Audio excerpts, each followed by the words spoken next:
નમસ્કાર દર્શક મિત્રો, @ગુજરાતમાં આપનું સ્વાગત છે। અમદાવાદ વિમાન દુર્ઘટનામાં જીવ ગુમાવનારા વિદ્યાર્થીઓ સહિત અનેક લોકોની યાદો હંમેશા આપણા હૃદયમાં રહેશે। મેડિકલ કોલેજના છાત્રાલયમાં કેન્ટીનમાં જમી રહેલા વિદ્યાર્થીઓને શું ખબર હતી કે આ કોળિયો તેમનો છેલ્લો કોળિયો હશે। કેટલાક સાથે તો એવું બની ગયું કે સુકૂનથી અન્નનો કોળિયો જમે તેની પહેલા જ તેઓ કાળનો કોળિયો બની ગયા। અને આજે આપણે આ માસૂમ ચહેરાઓને યાદ કરીએ છીએ જે હવે આપણી સાથે નથી। આ એવા વિદ્યાર્થીઓ હતા કે જેમના સપના ખૂબ મોટા હતા, તેમના ચહેરા પર તેજસ્વી સ્મિત હતું, તેમનું હાસ્ય, તેમની ખુશી બધું જ હવે આપણી સાથે ફક્ત યાદોમાં રહી ગયું છે। કારણ કે અમદાવાદની પ્લેન દુર્ઘટનાએ હસતા રમતા માસૂમોનો ભોગ લઈ લીધો છે। કેન્ટીનમાં મસ્ત બધા વિદ્યાર્થીઓ ભેગા થઈને મોજ મસ્તી કરતા કરતા જમી રહ્યા હતા અને અચાનક જ એક પ્રચંડ અવાજથી કેન્ટીનનો મજાક મસ્તીનો જે માહોલ હતો ત્યાં અવાજ જ ખોવાઈ ગયો હતો અને પછી આ રૂમમાં ભયાનક વિસ્ફોટ થયો હતો, જેમાં વિમાન અથડાયું અને જોતામાં એક વિશાળ આગના ગોળામાં ફેરવાઈ ગયું હતું।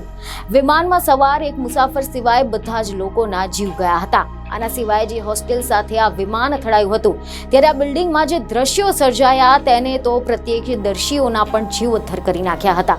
અને હવે આ દુર્ઘટનાના પ્રત્યક્ષદર્શીઓએ જે વર્ણન કર્યું છે તે ખરેખર તમારા રૂંવાટા ઊભા કરી દે તેવું છે। કારણ કે આ અંગે મીડિયા અહેવાલોમાંથી એવી માહિતી મળી રહી છે કે પ્રત્યક્ષદર્શીઓએ જણાવ્યું હતું કે બિલ્ડિંગમાં લગભગ 500 મીટર દૂર હતા અને ત્યાંથી જ તેમને બહારની તરફ કાન બહેરા કરી નાખે તેવો અવાજ સંભળાયો હતો। કેમ્પસમાં અંધાધૂંધીના દ્રશ્યો છવાઈ ગયા હતા કારણ કે લોકો ભાગવાનો પ્રયાસ કરી રહ્યા હતા અને આગના કારણે ગરમી ખૂબ જ તીવ્ર બની ગઈ હતી।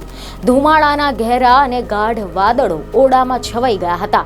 કેટલાકના હાથમાં તો ભોજનથી ભરેલી ચમચી હતી, કેટલાકની સામે જમવાની થાળી હતી, કેટલાકના હાથમાં ગ્લાસ હતા।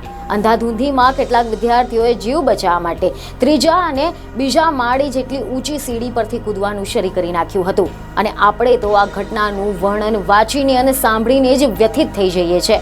તો વિચાર કરો કે આ ઘટનામાં જે લોકોએ જીવ ગુમાવ્યા છે તેમના પરિવારજનો પર શું વીતતી હશે। ત્યારે આવામાં અમે આવા શોકગ્રસ્ત પરિવારો પ્રત્યે સંવેદના વ્યક્ત કરીએ છીએ અને ભગવાન તેઓને આ દુઃખ સહન કરવાની શક્તિ આપે તેવી પ્રાર્થના કરીએ છીએ।